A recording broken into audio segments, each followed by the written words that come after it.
10 juta orang Cina sudah ada di Indonesia dari 2002 sampai 2000 berapa itu. Setiap tahun dicicil 2 juta orang. Jadi sekarang udah ada 10 juta. Saya nggak tahu letaknya di mana. Aku masih terus searching di mana, nggak dapet. Dan plannya di Undang-Undang Omnibus Law itu yang ditolak oleh para dokter kita, itu adalah akan dibangunnya 30 rumah sakit Cina. Hanya dengan begitu kita bisa mengusir semua penjahat itu. Kalau kita nggak kembali ke situ, ya kita gigit jari. Dan aku nggak mau meninggalkan anak aku dalam posisi itu.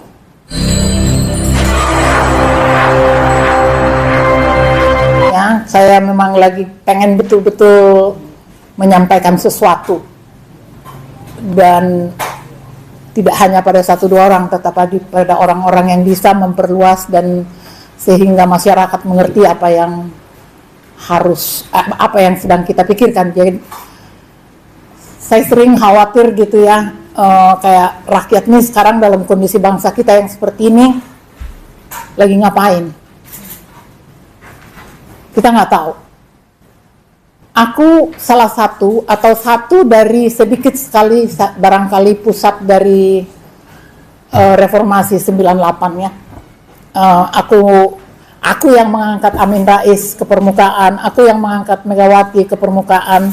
Karena waktu itu kalau kita menyebut nama calon presiden, nggak ada yang berani menyebut nama selain Pak Harto gitu. Nah terus kita dirikanlah Siaga dan kita angkat mereka. Nah, itu mungkin salah satu yang buat aku sangat kecewa dan sangat naif gitu. Ternyata emang di politik itu nggak boleh naif gitu, harus ikut jahat juga. Tapi itu juga yang membuat saya sampai sekarang menjanjikan, walaupun momentum ini menurut saya tipis ya, aku udah 75 tahun, tapi aku selalu minta pada Tuhan, kasih aku panjang umur. Aku ingin menjadi bagian dari orang-orang yang menyelamatkan bangsa ini. Sebab ini harus diselamatkan. Kita nggak bisa lagi sekarang leha-leha. Pemberitaan dari tentang mungkin salah satu yang paling tidak sopan ya, yang dibiarkan oleh negara sekarang berlangsung adalah hubungan yang mereka sebut hubungan apa tuh antar negara, apakah itu investasi atau apalah segala macam istilah dipakai, tetapi yang kita takuti atau yang kita rasakan perlakuan terhadap mereka dan kelakuan mereka dan keberadaan mereka memang sangat mengganggu. Itu juga tidak hanya menyangkut apa yang terjadi di lapangan ya. Tahun 2017 saya ke Morowali. Dan itu teman-temanku itu sekarang akhirnya mundur. Jadi mereka nggak jadi jadi petani, ada yang jadi kepala desa.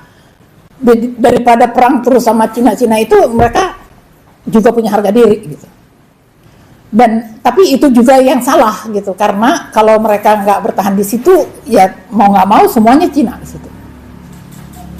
Jadi ini udah lama saya mengikuti persoalan PKA Cina ini dari 2017. Dan itu memang menyakitkan. Dan itu menurut aku sangat mengganggu dan menurut aku nggak boleh. Apalagi dengan kejadian yang terakhir bahwa ada 10 juta akibat dari 10 juta orang Cina sudah ada di Indonesia dari 2002 sampai 2000 berapa itu. Setiap tahun dicicil 2 juta orang. Jadi sekarang udah ada 10 juta. Saya nggak tahu letaknya di mana. Aku masih terus searching di mana, nggak dapet. Tapi itu pernyataan itu bukan pernyataan main-main. Itu pernyataan dilakukan di Universitas Indonesia FISIP pada 2015. Jadi itu bukan hoax, itu benar terjadi. Gitu. Nah di depan mata kita juga kan kemarin udah diresmikan sebuah rumah sakit. Dan plannya di Undang-Undang Omnibus Law itu yang ditolak oleh para dokter kita, itu adalah akan dibangunnya 30 rumah sakit Cina dan akan mendatangkan berarti 2000 kali 30 30 dokter. Emang kita kekurangan dokter? Nah yang kayak gini nih, jadi aku merasa seperti terjadi gegap gempita gitu. Mungkin juga ada kekhawatiran Jokowi nggak naik lagi misalnya, saya nggak tahu itu. Tetapi aku merasa semua kayak udah belas-belasan. HGU dikasih untuk IKN sampai 150 tahun, 190 dan 150 hak pakai ya. Itu kan di luar akal. Emang ini negeri punya siapa? Kan ada sistem, ada aturan main. Bagaimana bisa itu diputuskan hanya sendirian seorang presiden dengan berdiri sendiri, datang sendiri dan mengucapkan itu? Dan itu akan kita biarkan? Enggak. Kalau menurut saya itu tidak boleh kita biarkan. Sebenarnya kalau saya lihat perusakan Undang-Undang Dasar 45, yang pertama saya perhatikan adalah Pancasila. Pancasila itu tidak ada di batang tubuhnya. Tidak ada di batang tubuhnya Undang-Undang Dasar 45. Jadi berarti mereka menganggap sebenarnya mengakui pada dirinya bahwa di Undang-Undang Dasar yang mereka buat itu, kalau saya mengistilahkannya Undang-Undang Dasar Durhaka itu, tidak ada Pancasila. Nilai-nilai Pancasila itu diganti dengan nilai-nilai materialisme, individualisme, neoliberalisme. Mungkin neoliberalisme ini yang paling kuat ya, menyangkut pelaksanaan pemerintahan dan ekonomi. Nggak ada, kita nggak punya Pancasila. Jadi jangan ada yang berani-berani tepuk dada bilang aku Pancasila. Nggak ada Pancasila sekarang, kecuali kita perjuangkan kembali. Itu nggak ada di tempat. Nah, kalau saya memperhatikan itu sebenarnya dan lalu menilik ke kemarin dan ke sekarang, saya selalu coba cari benang merahnya. Ini kapan sih ini terjadinya? Kapan sih cita-cita ini terjadi? Kalau menurut aku cita-cita mengambil alih Indonesia itu sudah lama. Sudah lama itu. Jadi udah di plan lama tahapannya, apanya, kalau menurut logika aku ya. Jadi bukan sesuatu yang baru. Dan itu akan mereka usahakan betul terjadi, benar-benar terjadi kalau Indonesia tidak melakukan perlawanan. Nah, siapa yang akan melawan mereka? Hanya rakyat. Dan aku berharap rakyat juga bersatu, jangan terpecah belah, jangan egois, jangan kita untuk hal-hal yang sepele jadi terpecah satu sama lain, tapi justru bersatu. Sebab kalau rakyat nggak bersatu dan melawan ini, habis kita. Benar-benar habis. Hal lain yang sangat saya pertanyakan juga, kenapa seolah-olah presiden ini jalan sendiri? Kemana Menhan? Menhan itu kan Prabowo ya. Dia ngapain aja?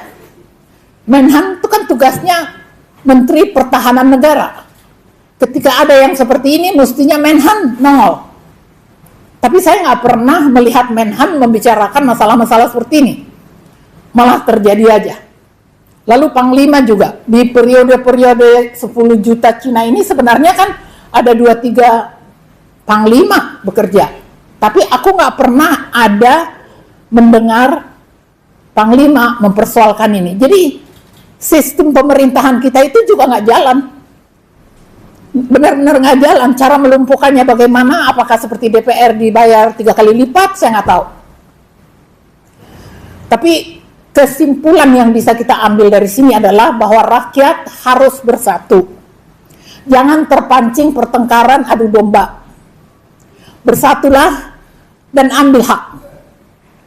Indonesia ini, tanah air kita ini diberkahi Allah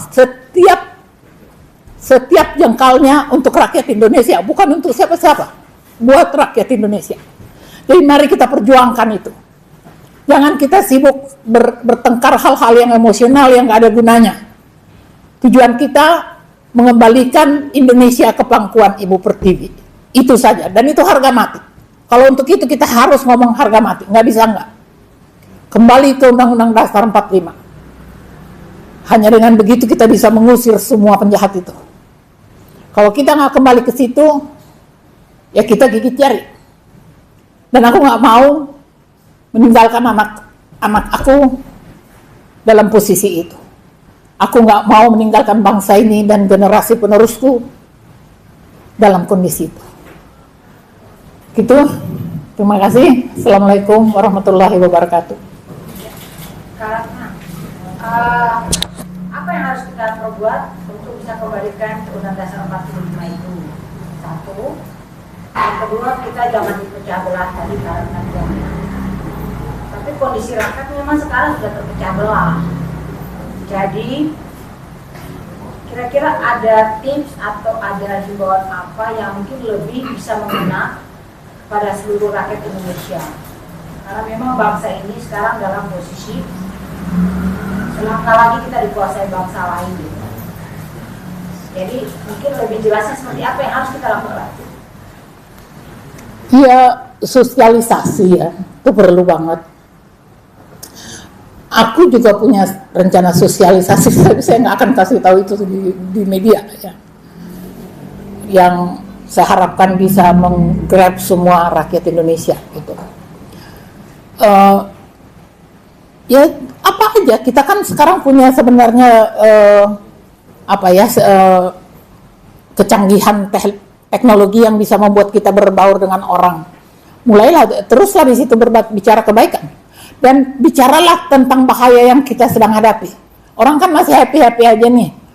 Masih banyak yang masih bisa ada yang masih ngantuk, ada yang masih main game gitu. Bukan berarti nggak bisa, tetapi mari kita ajak mereka memasukkan pikiran-pikiran yang positif, yang membuat mereka jiwa besar, oh masih ada harapan gitu. Kan kita lihat juga apa yang terjadi belakangan ini kan. Bunuh diri, bunuh istri sendiri. Ya, jadi ini harus diselesaikan dan tidak akan mungkin kita meminta ini diselesaikan oleh yang sekarang berkuasa. Yang sekarang berkuasa itu harus mundur. Kembali ke Undang-Undang Dasar 45, masukkan Jokowi, bubarkan MPR DPR. Dipilih. Harus begitu. Kita juga karena juga nggak tahu ya apa yang akan terjadi, sebab saya dengar katanya akan ada dekret presiden tanggal 16, wallahu alam. Tapi walaupun itu terjadi bukan berarti kita tidak bisa lawan, tetap kita harus lawan gitu.